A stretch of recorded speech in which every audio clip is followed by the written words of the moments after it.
1973년 6월 22일 날 김일성은 고려 연방제를 북한의 공식적 통일 방안으로 교시를 내렸습니다. 고려 연방제라는 것은 무엇이냐? 남북한 사상과 제도를 서로 인정하면서 서로 연합하여서 통일 연방 국가를 형성하자, 이런 내용이죠.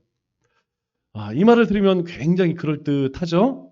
그런데 이 김일성의 교시를 대한민국의 흔히 이야기하는 주사파, 주체사상파가 그대로 학습하여 주창을 했습니다.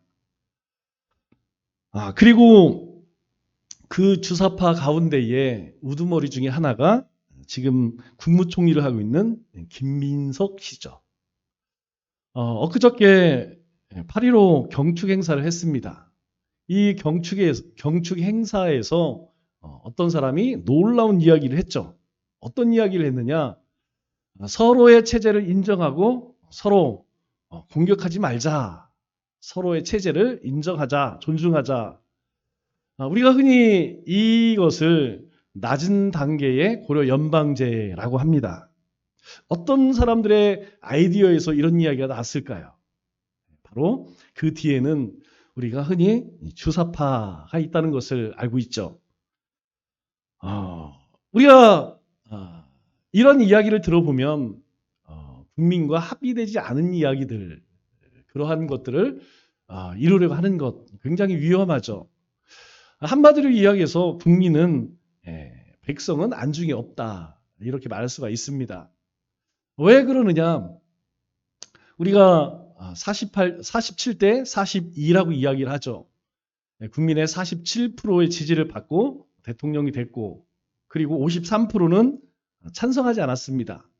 그 중에 42%는 반대하여서 다른 진영의 사람을 찍었죠. 47대 42.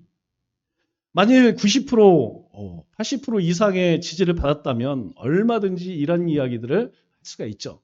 그러나 여전히 100명 가운데 47명의 지지를 받은 사람으로서는 이런 이야기를 쉽게 해서는 안 됩니다.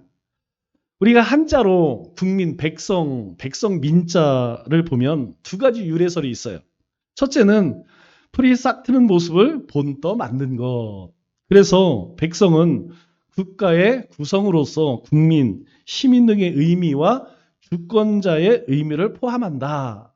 이런 주장이 있고, 또 하나는 눈목자의 침을 합해서 창에 찔려 눈이 먼 노예의 모습을 본떤 것이다, 이렇게 이야기를 합니다. 이것이 정설이죠. 그래서 이 백성 민자의 유래는 전쟁 포로로 잡혀온 사람들의 눈을 찔러서 노예로 삼는다, 이런 뜻을 가지고 있습니다. 섬뜩하죠? 우리가 잘 알지 못하고 국민 할 때 민자가 이런 의미를 가지고 있다는 것, 저도 잘 몰랐습니다. 주 1세기 종은 진짜 노예로 세상에서 아무런 권리도 갖지 못하는 사람이었습니다. 그들은 자유도, 자기의 자유의지도, 심지어는 이름까지 빼앗긴 사람들이죠. 동물처럼 시장에서 매매되었고 가격표를 목에 걸고 있으면 사람들이 이 사람들을 흥정을 했습니다. 누군가가 사가면 길을 뚫어서 주인의 이름이 새겨진 귀고리를 이 노예들에게 달았죠. 그 순간 노예는 이름이 사라집니다. 더 이상 철수 또는 영이라고 불려지지 않죠. 누구누구의 노예, 이렇게 불려집니다. 아무리 열심히 일을 해도 노예에게는 아무런 대가가 없습니다. 또한 어떤 자유도 허락되지 않았기 때문에 언제든 무엇을 시키든 시키는 대로 해야 했죠. 그렇기 때문에 예수님께서 7절 이런 말씀을 하십니다. 너희 중 누구에게 밭을 갈거나 양을 치거나 하는 종이 있어 밭에서 돌아오면 그대로 곧 앉아 먹으라, 이렇게 말할 사람은 없다라는 것이죠. 종이 나가서 하루 종일 일을 했어요. 그리고 돌아왔는데 아유 참 고생했어, 수고했으니까 빨리 와서 밥 먹어, 이렇게 이야기할 사람은 아무도 없다는 것이죠. 또 만일 우리가 보지는 못했지만 예수님께서 이 이야기를 하실 때에 아마 제자들은 웃음을 금치 못했을 것입니다. 왜냐하면 당시에 아무도 그렇게 하지 않았어요. 종이 있는 노예에게 그렇게 하는 사람은 아무도 없었습니다. 밖에서 일하다 돌아온 노예는 옷을 갈아입는 즉시 주인을 위해서 음식을 차려야만 했죠. 그리고 주인이 식사를 다 마치고 잠이 들면 그때 남은 음식을 먹을 수 있었습니다. 8절에 이렇게 말씀을 합니다. 도리어 그들어 내 먹을 것을 준비하고 띠를 띠고 내가 먹고 마시는 동안 수종 들고 그 후에야 먹고 마시라 하지 않겠느냐. 이것은 너무 당연한 일이죠. 종이 노예가 일하고 와서 주인을 위해서 먹을 걸 준비하고 주인이 먹은 다음에 그 다음에 먹고 마시라고 하는 것, 이거는 지극히 당연한 일이다. 이렇게 예수님이 말씀하시죠. 그리고 이 말씀을 듣는 제자들도 당연히 그렇게 생각했을 것입니다. 그런데 예수님이 9절 이렇게 묻습니다. 명한 대로 하였다고 종에게 감사하겠느냐? 이 종이 당연히 자신이 할 일을 한 것에 대해서 주인이 종에게 고마워, 참 감사해, 이렇게 하겠느냐? 이 말을 듣는 제자들도 그렇지 않습니다. 누가 어떤 주인이 종에게 고맙다고 이야기를 하겠습니까? 그렇게 대답을 했죠. 그래서 예수님께서 10절에 결론을 내리십니다. 뭐라고 결론을 내리시느냐? 이와 같이 너희도 명령받은 것을 다 행한 후에 이르기를. 즉 하나님의 백성도 하나님께서 하신 말씀이 있다는 것이죠. 그 말씀을 주인이 종에게 한 것처럼 순종하는 것, 그것을 다 행한 후에 우리는 무익한 종이라 우리가 하여야 할 일을 한 것뿐이라 할지니라. 우리가 주님 앞에 말씀대로 살았다고 하여서 그게 큰 일이 아니라는 것이죠. 감사받을 일, 고마운 일이 아니라는 것입니다. 그것은 지극히 당연한 일이라는 것이죠. 그러면 우리가 한번 생각해 보아야 할 문제가 뭐냐? 나는 할 일을 하는 종이냐라는 것이죠. 나는 오늘 예수님께서 말씀하신 것처럼 의당 밖에 나가서 일을 하고 돌아와서 주인을 위해 상을 차려서 음식을 준비하고 그 주인이 다 먹은 후에 네 것을 먹고 있느냐? 너희는 할 일을 다 한 그런 유익한 종이냐, 무익한 종이냐, 이렇게 묻고 계신 것이죠. 이것은 알 수 없습니다. 누구만 알 수 있느냐? 스스로 자신밖에 알지 못해요. 우리가 사람 앞에서는 다 잘합니다. 사람 보는데 못하는 사람은 진짜 못하는 사람이에요. 그 사람은 마음도 뜻이 없는 사람입니다. 대부분은 다 사람 앞에서 열심히 해요. 직장에서도 상사가 있으면 다 열심히 합니다. 교회에서도 사람들이 보는 앞에서는 다 열심히 해요. 그런데 윗사람이 있음에도 안 하는 사람은 이거 진짜 질이 안 좋은 사람이죠. 하나님이 물으시는 거예요. 보건 안 보건 너는 어떠냐? 너는 하나님 앞에서 얼마나 신실한 종으로, 유익한 종으로 행하고 있느냐? 아니면 내가 혹시라도 주인이 없다고 종인 내가 주인 행세는 하고 있지 않느냐? 이것을 우리에게 묻고 계신 것이죠. 많은 사람들이 이 말씀을 그리 좋아하지 않습니다. 특히 지도층이 있는 사람들, 또 뭔가 많이 소유한 사람들, 그리고 현대 그리스도인들. 그렇다면 이 말씀, 곧 우리는 예수 그리스도의 종들이라고 하는 말은 참일까요? 거짓일까요? 앞서 말씀드린 것처럼 이 종이라고 하는, 노예라고 하는 특별한 위치가 있습니다. 아무것도 없는, 이 종은 아무것도 소유할 수 없는 그런 존재예요. 그런데 하나님은 우리에게 뭐라고 말씀하시느냐? 너희는 예수 그리스도의 종들이다. 이렇게 말씀하시죠. 이 말씀은 참일까요? 거짓일까요? 참입니다. 우리는 주님께서 우리를 사셨습니다. 이 점을 정확하게 깨달은 사도 바울은 이렇게 고백을 하죠. 로마서 14장 8절 9절에 우리가 살아도 주를 위해 살고 죽어도 주를 위해 죽나니 그러므로 사나 죽으나 우리가 주의 것이로다. 우리는 주님의 핏값으로 사셨기 때문에 살아 있어도 주님의 것, 죽어도 주님의 것이라고 말합니다.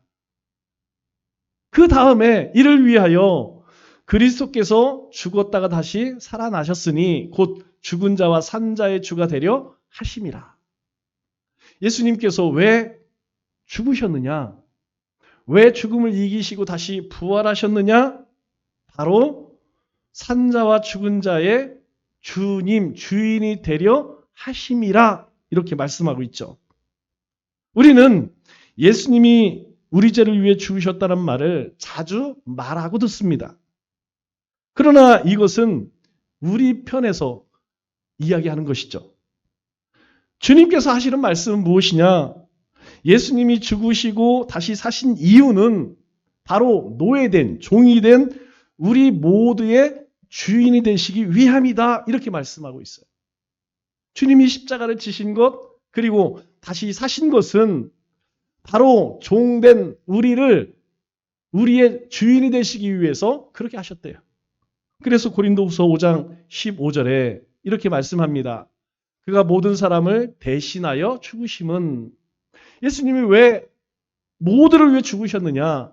살아있는 자들로 하여금 다시는 그들 자신을 위해 살지 않고 오직 그들을 대신하여 죽었다가 다시 살아나신 예수님을 위하여 살게 하려 하심이라. 예수님께서 십자가를 지시고 부활하신 것은 바로 우리의 주님, 주인 되시라고 하셨다는 거예요.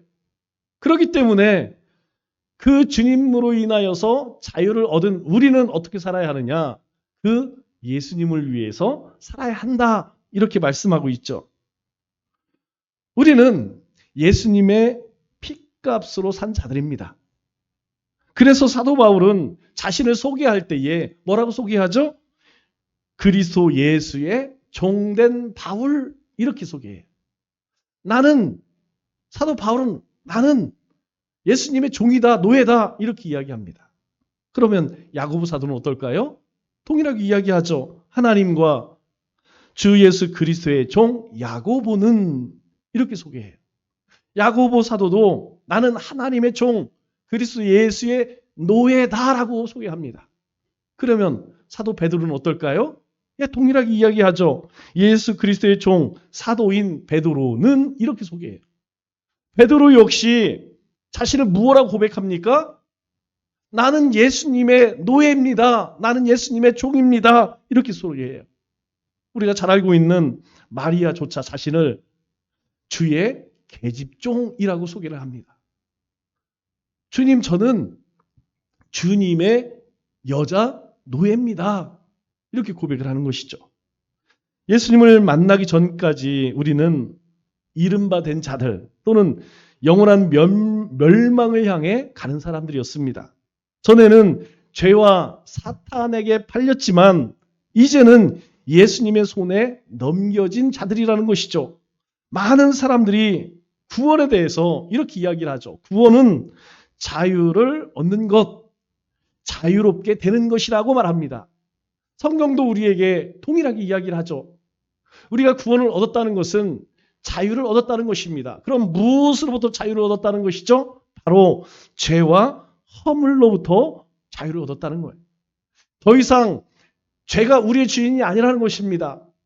우리 삶의 이 죄악된 삶의 이 모든 권세가 우리를 이길 수 없다는 것이죠. 사실 그러나 꼭 그런 것만은 또 아니에요. 우리 베드로전서 2장 16절 말씀을 보면 이렇게 이야기합니다. 너희는 자유가 있으나. 예, 맞죠. 예수님을 통하여서 우리가 더 이상 죄에 매이지 않게 되었습니다. 죄의 종이 되지 않았다는 것이죠. 우리가 사단의 종이 아니라는 것입니다. 우리가 자유를 얻었지만 그 자유로 악을 가리는 데 쓰지 말고 오직 뭐가 되라고요?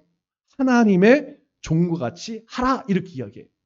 다시 시작해서 우리가 이 죄의 종, 사탄의 종이 되었었지만 이제는 예수님으로 인하여 자유를 얻었으니 그 자유는 무엇에 매여 있다는 거예요?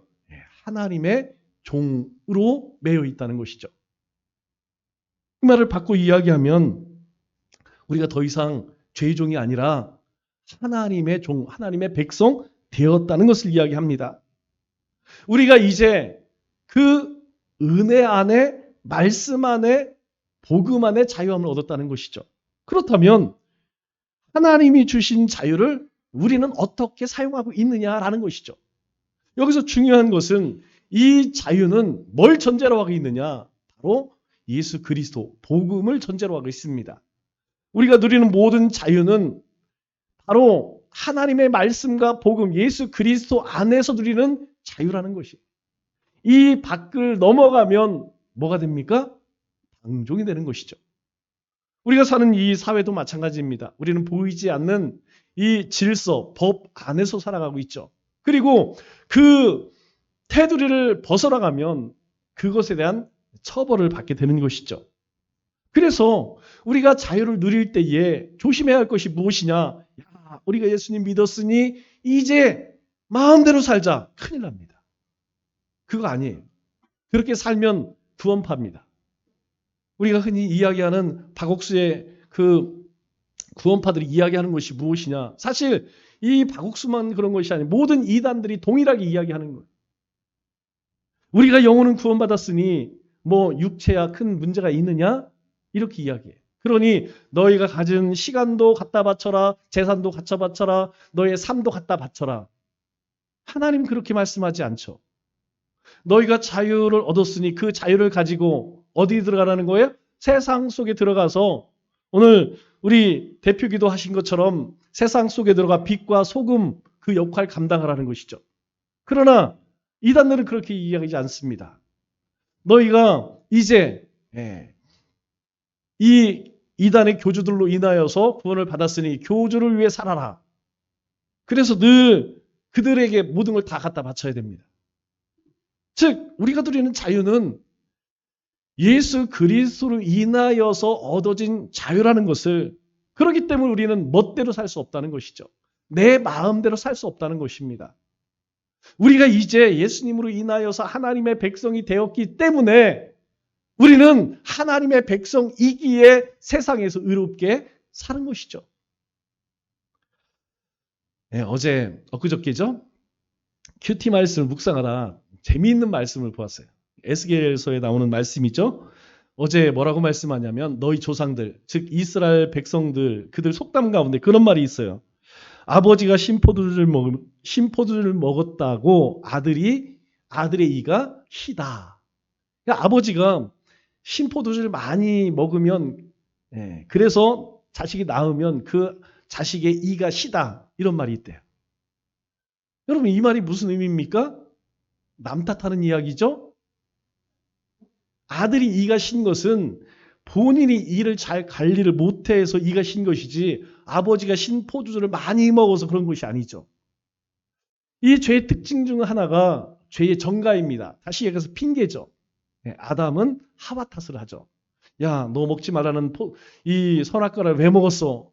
하나님이 주신 이 여자가요 꼬셨어요. 그래서 저는 안 먹으려고 했는데 어쩔 수 없이 먹었어요. 하와야, 너는 왜 그랬느냐? 저는 안 그러려고 했는데요, 저 뱀이 꼬셨어요.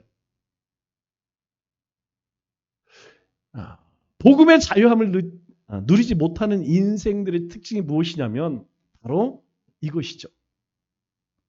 여러분 구원이 무엇입니까? 우리 골로새서 1장 13절 14절에 우리 이렇게 말씀합니다. 그가 누굽니까? 예수님이죠. 예수님이 우리를 흑암의 권세에서 건져내사 그의 사랑의 아들의 나라로 옮기셨으니, 하나님 나라로 옮기셨으니 그 아들 안에서 우리가 속량 죄사함을 얻었도다. 이렇게 이야기합니다. 누구나 흑암과 그리고 하나님의 나라, 이렇게 두 나라 모두에서 자유로울 수가 있을까요? 어둠의 나라에서도 살고 하나님의 나라에서도 살고, 여러분 이렇게 자유롭게 이쪽에서도 살고 저쪽에서 살고, 이게 가능할까요? 가능하지 않다고 말합니다. 구원은 사단의 지배에서 벗어나 예수 그리스도의 지배 아래로 옮겨지는 것을 말합니다. 그러면 하나님 나라라고 해서 내가 좋아하는 것, 하고 싶은 것 다 할 수 있을까요? 없다는 것이죠. 왜 그럴까요? 우리는 하나님 나라의 일원일 뿐, 하나님 나라의 왕은 오직 하나님이라는 것입니다. 내가 하나님 나라의 왕이 아니라는 것이죠. 너무나 많은 이 시대에 하나님의 종들, 하나님의 백성이라고 하는 그리스도인들이 마치 하나님 나라의 왕처럼 살아간다는 것이죠. 하나님이 다스리시고 우리는 하나님의 섭리와 하나님의 계획과 하나님의 소원을 따라 살아가는 것입니다. 지난주 우리 안학규 집사님 하나님 나라에 보내드렸습니다. 여러분, 사람의 힘으로 이것을 막을 수 있을까요? 하나님, 지금 아니니까 몇 년 더 살다가 갈게요. 여러분, 그럴 수 있는 인생이 있을까요? 없습니다. 우리 인생은 하나님의 섭리 가운데 살아가고 있어요. 다 내 뜻대로 살아가는 것 같지만 그럴 수 있는 사람은 아무도 없다는 것이죠. 어떤 사람은 하나님 나라의 백성으로 구별되는 특징을 윤리, 도덕적 삶으로 생각하는 사람이 있어요. 그래서 술, 담배 안 하고 거짓말 안 하고 남을 속이지 않는 것 정도로 생각합니다. 그러나 그것은 아주 위험한 생각입니다. 왜냐? 우리 요한복음 15장 16절 말씀을 보면 너희가 나를 택한 것이 아니요 내가 너희를 택하여 세웠나니. 우리가 하나님을 택한 거 아니랍니다. 하나님께서 우리를 택하셔서 우리 가운데 열매 맺게 하시고, 그리고 우리의 삶에 하나님의 뜻대로 행하게 하는 모든 일들을 다 하나님이 하신다는 거예요. 우리의 삶에 열매 맺게 하는 것도 우리가 할 수 있는 게 아니라는 것입니다. 우리가 하나님을 바라고 하나님 말씀하신 그 말씀을 쫓아 살아갈 때에 우리 가운데에 그 부르심에 합당한 열매를 맺게 된다는 것이죠. 그렇기 때문에 하나님 나라에서는 하나님께서 말씀하시는 모든 것을 지켜 행해야 한다는 것이죠. 내가 하고 싶은 것, 내가 듣고 싶은 것, 내가 지키고 싶은 것만 지키고 행하는 것이 아니라 하나님이 말씀하신 그 하나님의 모든 말씀에 우리는 순종해야 한다는 것이죠. 바로 하나님 나라에 살아가는 사람들의 삶의 모습입니다. 왜냐하면 하나님 나라의 주인은 하나님이기 때문이에요. 이스라엘 백성들이 가나안 땅 들어간 이후에 우리도 왕 좀 세워주세요. 우리도 다른 나라처럼 왕을 세워주세요. 사무엘을 통해서 하나님께서 말씀합니다. 그래, 니네가 그렇게 원하니까 왕 세워줄게. 그러나 그 왕 세움으로 인하여서 너희가 이러이러한 고난을 당할 거야. 감수할 거야? 그리고 이스라엘 백성들이 예, 우리가 왕을 세워서 어떤 요구를 한들 다 듣겠습니다. 그래, 왕을 세웠어요. 그런데 그 이스라엘의 초대 왕이었던 사울 왕에게 하나님이 이런 말씀하십니다. 사무엘상 15장 22절 이하의 말씀을 보면 사무엘이 사울 왕에게 이야기합니다. 여호와께서 번제와 다른 제사를 그의 목소리를 청종하는 것을 좋아하심같이 좋아하시겠나이까. 순종이 제사보다 낫고 듣는 것이 순양의 기름보다 나으니. 이 말의 의미가 뭐예요? 이 사울 왕이 막 전쟁에 나가 승리를 합니다. 포로를 잡아오고 그리고 많은 전리품들을 가져와요. 하나님은 다 죽이라고 말씀했습니다. 그런데 그가 뭐라고 핑계를 대느냐? 예, 많은 백성 앞에 죽이면 멋지지 않습니까? 이 재물들, 이 전리품으로 하나님을 예배하면 얼마나 멋지겠습니까? 그러나 하나님은 말씀하세요. 아니야, 그거 아니야. 그건 네 생각이고 하나님은 순종하는 것, 그것이 네가 원하는 그 제사보다 100번 낫고 하나님 말씀 듣는 것이 순양의 그 기름보다 훨씬 낫다는 거예요. 그래서 23절에 하나님은 결론을 내신대. 이는 거여가는 것은 점치는 죄와 같고 완고한 것은 사실 우상에 절하는 죄와 같으니라. 지금 당신이 어떤 일을 한지 아십니까? 하나님을 거역한 것입니다. 우상을 섬긴 것입니다. 분명 사울왕은 뭐라고 이야기해요? 나는 하나님을 사랑하기에 나는 하나님 앞에 제물 드리기 위해 이와 같은 일을 했습니다. 그런데 하나님은 아니랍니다. 웃기지 마라. 네 생각이고 하나님 왕이 하나님 말씀을 버렸기 때문에 하나님도 당신을 버려 왕이 되지 못하게 하셨나이다. 당신이 하나님 버렸으니까 하나님도 이제 당신과는 상관없는 분입니다. 이렇게 말씀하세요. 사실 생명에서 생명으로 한 나라에서 다른 나라로 옮긴다는 것은 그리 쉬운 일이 아닙니다. 왜냐하면 두 나라 사이를 통과하는 데는 반드시 자기 신분을 증명할 여권과 허락받아야 하는 비자가 있어야 하기 때문이죠. 며칠 전 뉴스를 보니까 부활의 김태원 씨 아시죠? 기타 잘 치는 부활의 리더입니다. 그런데 미국을 못 가요. 미국의 딸이 결혼하는데 들어가질 못합니다. 비자가 거부돼 있어요. 당신이 이 땅에 들어오는 것을 우리나라는 허락하지 않습니다. 못 들어갑니다. 왜 못 들어가느냐? 87년과 91년 두 번의 대마초를 피운 전과가 있어요. 미국에 들어오면 이 사람은 또 분명히 대마초 피울 가능성이 있기 때문에 너는 우리나라에 들어와서 안 돼.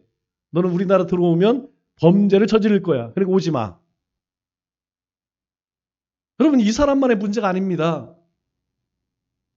반미 운동했던 사람들이 있죠? 나는 미국이 싫어. 그럼 미국에서 뭐라고 이야기하냐? 오지 마. 너네가 매일 미국을 싫어하고 욕하고 그렇게 했으니까 미국 싫다고 하는 사람은 미국 오지 마. 그러게 난리가 나는 거예요. 왜? 미국이 싫은데 미국이 가지고 있는 것 그것은 갖고 싶어. 그래서 자녀들을 어떻게 해요? 반미 운동하면서 자녀들은 다 유학 보내. 우리를 움켜쥐고 있는 것이 죄입니다. 모든 사람을 붙들고 있는 것이 움켜쥐고 있는 것이 죄라는 것이에요. 누구도 이 죄로부터 자유할 사람이 있을까요? 만일 김태원 씨가 우리 장로님 아니에요? 이 사람이 만일 이러한 일을 예측을 했다면 조금이라도 생각이 있다면 그가 대마초를 폈을까요? 그렇지 않겠죠. 벌써 그 일이요. 40년 전, 38년 전 사건입니다. 38년이 되었는데 그 38년 전에 저질렀던 죄로 인하여서 딸이 결혼하는 결혼식에 갈 수가 없다는 거예요. 죄가 이렇게 무섭다는 것입니다. 죄가 한번 우리의 발목을 붙들면 결코 그 죄로부터 자유로울 사람은 아무도 없다는 거예요. 어떤 노예가 자기 스스로의 힘으로 그 노예의 신분에서 벗어날 수 있을까요? 없습니다. 노예의 신분에서 벗어나는 유일한 길은 죽는 거예요. 죽는 것입니다. 아니, 죽어서도 이 노예는 노예의 신분을 벗을 수가 없어요. 그 노예의 자식도 노예가 되기 때문입니다. 죄가 이렇게 무섭다는 거예요. 그래서 이 죄의 사함을 받지 못하면 죽어서도 그 죄의 용서를 받을 수 있을까요? 못 받습니다. 왜 지옥에 가는 것이에요? 지옥 가는 이유는 한 가지입니다. 바로 죄를 용서받지 못했기 때문에. 그러면 왜 천국에 가나요? 그 죄 사함을 받았기 때문에. 그런데 여기에 또 다른 문제가 있어요. 그게 무엇이냐면 하나님 나라는 타국 시민을 받아들이지 않는다는 것입니다.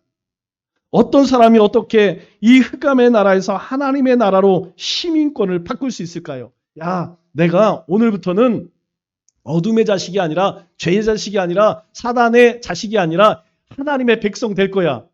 여러분 그렇게 스스로 여기면 가능할까요? 야, 교회 다니면 된다고 하더라. 그럼 교회 나오면 저절로 얻어질까요? 불가능합니다. 인간의 어떤 노력으로도 하나님의 자녀, 빛된 자녀 될 수 없다는 것이죠. 그 가능성은 단 1%도 없습니다. 결코 없습니다. 그것은 불가능합니다. 그래서 하나님께서 해결책을 제시해 주셨죠. 그게 뭡니까? 바로 예수 그리스도의 십자가와 부활입니다. 믿음으로 십자가를 바라보는 노예는 누구나 그 죽음을 자기의 죽음으로 여기기에 더 이상 그 사람에게 죄를 묻지 않는다는 것이에요. 예수님이 십자가에서 죽었기 때문에 사탄은 그 사람을 놓아줄 수밖에 없다는 것입니다. 왜? 그 사람이 가지고 있는 죄값을 예수님께서 대신 십자가에서 치렀기 때문이죠. 그래서 예수님께서 우리의 대속 제물 되어주셨다는 거예요. 그래서 예수님이 흘리신 피를 보혈의 피라고 이야기하는 것입니다. 이 죽음이, 이 사탄이 우리에게 내가 이런 삶을 살았으니 너는 나와 함께 지옥 가자 할 수 없다는 거예요. 왜? 예수님이 내 죄의 죄값을 다 치렀기 때문에. 또 예수님께서 부활하심으로 우리는 새 생명을 얻어서 새로운 왕국으로 옮겨졌습니다. 이 사실은 십자가만큼 중요한 것이죠. 왜? 신분의 변화가 일어났다는 것입니다. 죽음과 어둠의 왕에 대해서는 죽고 이제 생명의 통치권 아래에서 다시 태어났다는 것이죠. 세례가 바로 이 사실을 증명합니다. 세례는 사람이 예수 그리스도를 통해서 새로운 삶을 살기를 결심할 때 주어집니다. 이것은 우리의 생각도 또 예수님의 제자 사도들의 생각도 아니에요. 그래서 세례는 오직 성부와 성자와 성령의 이름으로 행해지는 것입니다. 그래서 세례받은 사람은 하나님에 의해 새로운 피조물로 거듭났다고 말하는 것이죠. 그래서 세례의 진짜 의미는 무엇이냐? 나는 성부와 성자와 성령의 이름으로 죽고 예수님을 섬기며 기쁘시게 하기 위해 하나님 나라에 새롭게 태어났다라고 하는 예식이에요. 여러분, 물의식, 세례의식 그 자체는 중요하지 않습니다. 우리 침례교회에서는 침례를 받아야 된대요. 물속에 들어갔다 와야 된대요. 그거 아니면 세례가 아니래요. 여러분, 침례든 세례든 그게 중요한 것입니까? 그게 중요한 것이 아니에요. 이 세례의식은 예수 그리스도께서 십자가 위에서 그리고 무덤 안에서 행하신 일들을 배경으로 하고 있죠. 그래서 세례가 중요하다는 것입니다. 사람이 세례받았다는 것은 뭘 의미해요? 사망에서 생명으로 옮겨졌다라는 것입니다. 우리의 삶이 이제 이 죄된 세상 가운데서 하나님이 약속한 그 영원한 나라로 옮겨지고 있다. 그 과정이 그리스도인의 삶이라는 것입니다. 이로써 세례받은 사람은 더 이상 사단의 종이 아니라 하나님의 거룩한 백성으로 거듭났다라고 말하는 것이에요. 우리 가운데 세례받지 않으신 분 계시나요? 없습니다. 우리는 모두 다 세례를 받았어요. 여러분, 이것만 생각하면 기쁘기가 한량없어요. 너무나 행복합니다. 부러울 것이 없습니다. 하나 없이 감사해요. 그러다 현실을 바라보면 어떻습니까? 금세 낙심이 되죠. 그러나 기억하십시오. 우리 모두는 하나님의 거룩한 자녀가 되었습니다. 하나님의 백성이라는 것입니다. 말씀을 맺겠습니다. 우리 모두는 예전에 죄와 죽음의 종이었습니다. 그러나 예수 그리스도의 십자가와 부활이 우리를 자유하게 하셨습니다. 그래서 우리는 예수 그리스도 안에서 참 자유와 평안을 누릴 수 있게 되었죠. 이것이 구원받은 자가 누릴 가장 큰 축복입니다. 이 한 주도 하나님이 주신 구원의 기쁨과 감격 그리고 하나님의 거룩한 백성으로 하나님의 거룩한 성호를 찬송하고 경배하고 예배하는 우리 믿음의 권속들 되실 주님의 이름으로 축원합니다.